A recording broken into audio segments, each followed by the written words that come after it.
لے رہے ہیں، اور ہمارے اوپر کسی کی بندش نہیں، ہم کسی کی قید میں نہیں، ہمارے ہاتھوں اور پیروں میں کسی کی بیڑیاں نہیں۔ تو یہ اس لیے ہے کہ ہندوستان میں 1857 سے لے کر 1947 یعنی تقریباً 90 سال کی یہ جد و جہد کا نتیجہ ہے۔ 90 سال اس میں مسلمانوں نے بھی اپنا کنٹریبیوشن دیا، اور اس ملک ہندوستان وطن عزیز میں رہنے والے، گرچہ وہ ہندو ہوں، سکھ ہوں اور دیگر قومیں ہوں، سبوں نے مل کر حصہ لیا، اور ان لوگوں کی کاوشوں اور محنتوں کا نتیجہ اور یہ ثمرہ ملا ہم کو کہ ہم آج آزادانہ طور پر اس ہندوستان میں جی رہے ہیں۔ تو اس میں 1857 میں جو سب سے پہلے جنگ آزادی کی چنگاری بھڑکی وہ دہلی کی سرزمین اور دہلی کی جامع مسجد سے بھڑکی تھی۔ اس چنگاری کو شعلہ دینے والے اور اس چنگاری کو شعلہ بنانے والی ذات کوئی اور نہیں تھی بلکہ علامہ فضل حق خیر آبادی کی ذات تھی۔ علامہ فضل حق خیر آبادی وہ ایسی عظیم شخصیت ہیں کہ آپ کے ملک ہندوستان کے اسی صوبے جو کہ اتر پردیش کہلاتا ہے،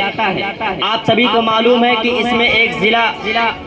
سیتا پور کے نام سے مشہور ہے، وہیں ایک شہر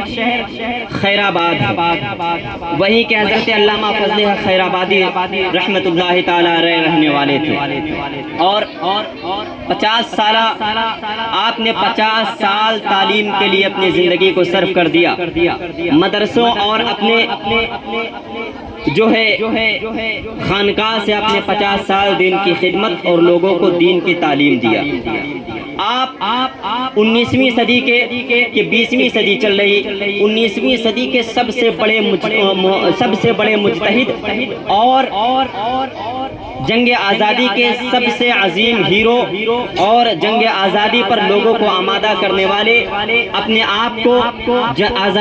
انگریزوں کے چنگل سے چھڑانے پر مسلمانوں کو ابھارنے والی کوئی ذات تھی تو علامہ فضل حق خیر آبادی کی ذات تھی۔ پھر اسی مشن اور اسی انقلاب کو حضرت علامہ احمد اللہ شاہ مدراسی یہ مدراس سے لے کر دیگر ہندوستان کے تمام شہروں کا جو انہوں نے سفر کیا اور جا کر ہر جگہ ٹھہرے اور لوگوں کو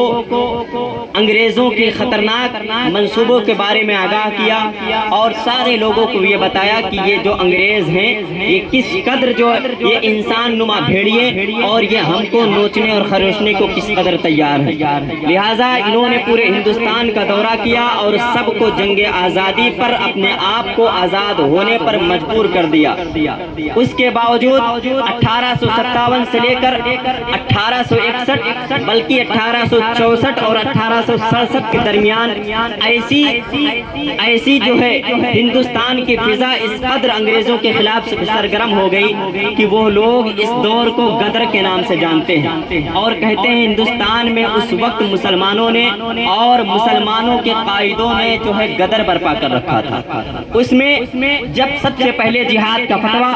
انگریزوں کے خلاف جب یہ بات طے ہو گئی کہ انگریزوں سے اپنے ملک کو آزاد کرانا اور اپنے امور میں بالکل خود یکتائیت ہونا اور اپنے آپ کو بالکل آزادانہ طور پر رہنے کے لیے علامہ فضل حق خیر آبادی نے جب جو ہے جامع مسجد دہلی سے یہ فتویٰ دیا کہ میں نے یہ فتویٰ دے دیا ہے کہ انگریزوں کے خلاف جنگ کرنا مسلمانوں کے اوپر فرض ہے، تو اسی وقت 1857 میں صرف دہلی کی اگر بات لے لیں تو آج اگر آپ دہلی کی لال قلعہ کو جا کر دیکھیں اور وہیں قریب میں موجود دہلی کی فتح پوری مسجد کو جا کر دیکھیں تو تاریخ یہ بتاتی ہے کہ صرف کچھ ہی دنوں میں دہلی کے دہلی کے لال قلعہ سے لے کر دہلی کی فتح پوری مسجد تک فتح پوری مسجد کے درمیان کا جو حصہ ہے اس حصے میں جو ہے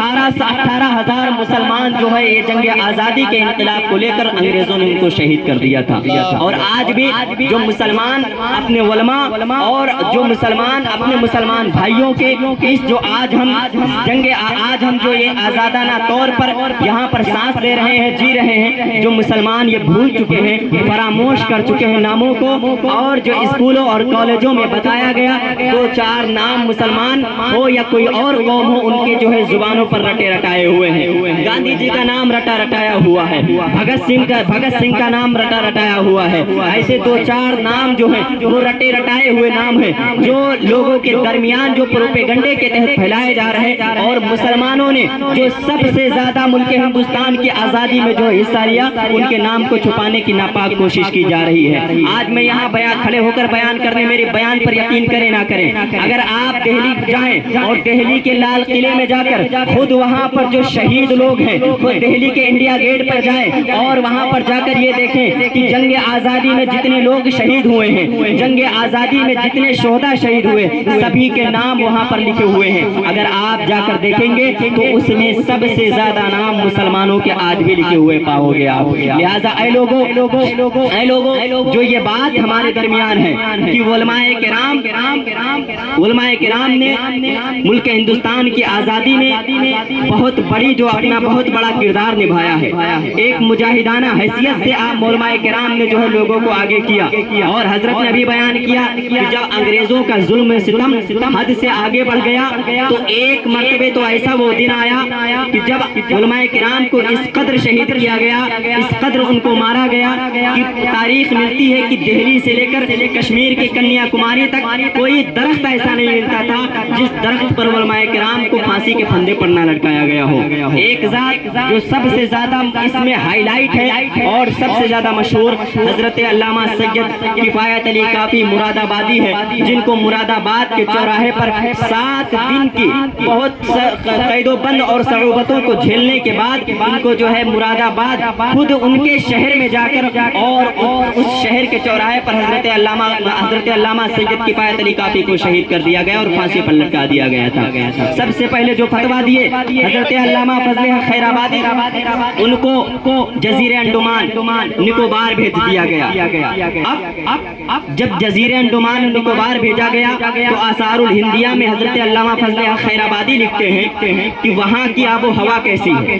آپ لکھتے ہیں کہ جزیرے انڈمان نکوبار وہ جگہ ہے کہ سورج ہمیشہ اس وقت جو انسان کے سر پر رہا کرتا ہے, سورج ہمیشہ انسان کے سروں پر رہا کرتا ہے. وہاں کا پانی اس قدر ایسا زہریلا, ایسا بیکار پانی ہے کہ سانپوں کا زہر بھی اس پانی کے سامنے بیکار ہو جائے, اتنا کڑوا پانی.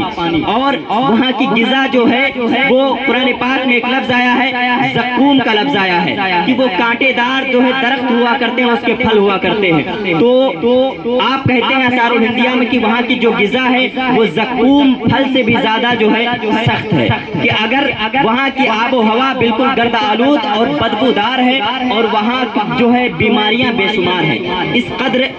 وہاں پر جو ہے مسلمان جو جنگ آزادی میں 1857 میں شریک ہوئے تھے ان کو ڈھونڈ کر لے جاتے اور وہاں ان کو وہ سزائیں دے دیتے. اور انگریز یہ سزائیں صرف اور صرف ان علماء کو اور ان لوگوں کو دیا کرتے تھے جن سے انگریز خود تھراتے اور کانپتے تھے. اس لیے ان کو وہاں بھیج دیا کرتے تھے کہ وہاں اگر یہ ایک بار چلے گئے تو وہاں سے کسی کا زندہ آ پانا ناممکن ہے. لہٰذا ایسا ہوا اور حضرت علامہ فضل حق خیر آبادی کو جزیرے انڈمان نکوبار بھیج دیا گیا. جب جزیرے انڈمان نکوبار علامہ فضل حق خیر آبادی کو بھیج دیا گیا اور علامہ فضل حق خیر آبادی کا کیس اور مقدمہ خود دہلی میں دائر تھا. بہت سارے علماء کرام دہلی میں حضرت علامہ فضل حق خیر آبادی کا کیس اور مقدمہ لڑ رہے تھے. اور تاریخ یہ بھی آئی کہ وہ علماء کرام علامہ فضل حق خیر آبادی کا مقدمہ اور کیس جیت بھی گئے. وہ لوگ یہ فرمان لے کر جزیرے انڈمان پہنچنے والے ہوئے کہ حضرت علامہ فضل حق خیر آبادی کو باعزت بری کر دیا جائے. تو ایک تاریخ میدان کربلا میں دہرائی گئی تھی, وہی تاریخ یہاں پر دہرائی گئی. وہ علماء کرام جب حضرت علامہ فضل حق خیر آبادی کی آزادی کا